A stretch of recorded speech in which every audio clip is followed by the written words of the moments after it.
In this video we will show a taboo topic, which has caused doubts to humanity for several decades: the man going to the moon. Watch the video and draw your conclusions, and subscribe to the channel. The Great Pact of Silence. NASA was asked to provide conclusive proof once and for all that the moon landings were real and not fake. The 50th anniversary of Neil Armstrong's first steps on the lunar surface took place last month, but many conspiracy theorists around the world remain convinced it was the biggest coverage ever. Moon conspiracy theorists say that a desperate president, John F. Kennedy, who wanted to beat the Russians in the space race to the moon, ordered the production of a series of films in secret studios to make it look like NASA astronauts arrived on the lunar surface. At the heart of the theory are claims that the Van Allen radioactive belt around Earth would have been lethal to fly. One of the best moon hoax conspiracy theorists is Marcus Allen, the editor of the bi-monthly alternative news magazine Nexus, which is sold in about 100 countries. Conspiracy theorist Marcus Allen told the symposium that the moon landings were faked. Moon deception. Believer Marcus Allen made the claims during a panel debate at the Glastonbury Symposium. Participating in a panel of speakers at the 27th Annual Glastonbury Symposium, an annual conference devoted to paranormal, conspiracy theories, alternative thinking and New Age philosophies, Allen said, "I don't believe man landed on the moon. If NASA or anyone else can prove it, I'm waiting to hear, because I can't work it out."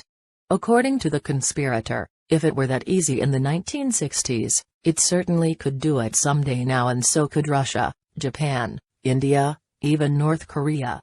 Mr. Allen went on to suggest that NASA has already admitted, at a conference, that it is not possible to travel in space beyond the Van Allen belt.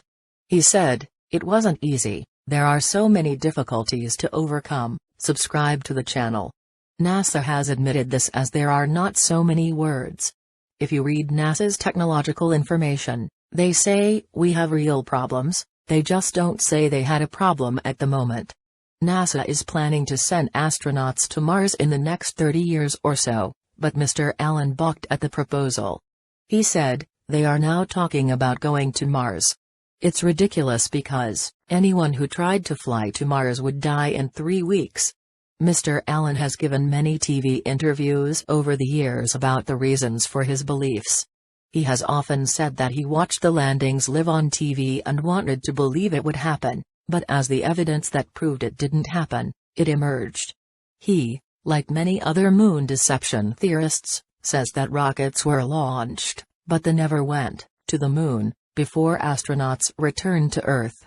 Meanwhile, they claim that the photos and videos shown to the world were pre-recorded in a secret studio with a simulated moon surface. They say that anomalies to do with light exposure are fakes. Mr. Allen's main argument is that Van Allen's highly radioactive belts would kill astronauts, who were not given radioactivity-proof spacesuits for the mission. The radioactive environment around the Earth is there due to charged particles becoming trapped in the Earth's magnetic field, which protects us from deadly radiation reaching the ground. Since they don't dissipate into space, they form two donuts nestled around us, which are between 600 and 3,700 miles above the Earth, and 9,300 and 12,400 miles above the planet, respectively. As the moon is about 238,000 miles away from us, the Apollo missions had to clear these, and conspiracy theorists claim that is still not possible today.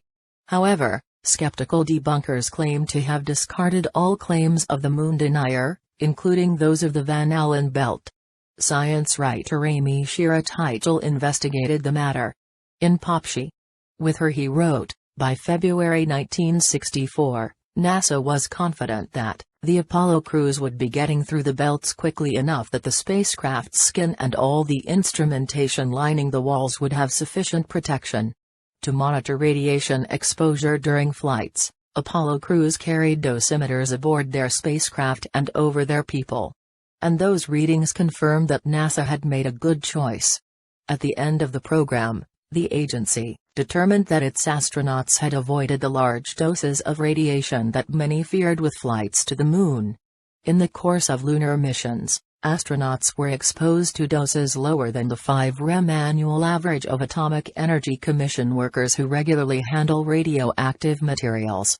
NASA does not comment on specific claims of the Moon hoax, but has previously vehemently denied that any of the Apollo missions were faked and insists that we got to the Moon. Don't forget to subscribe to the channel and activate notifications to receive new videos.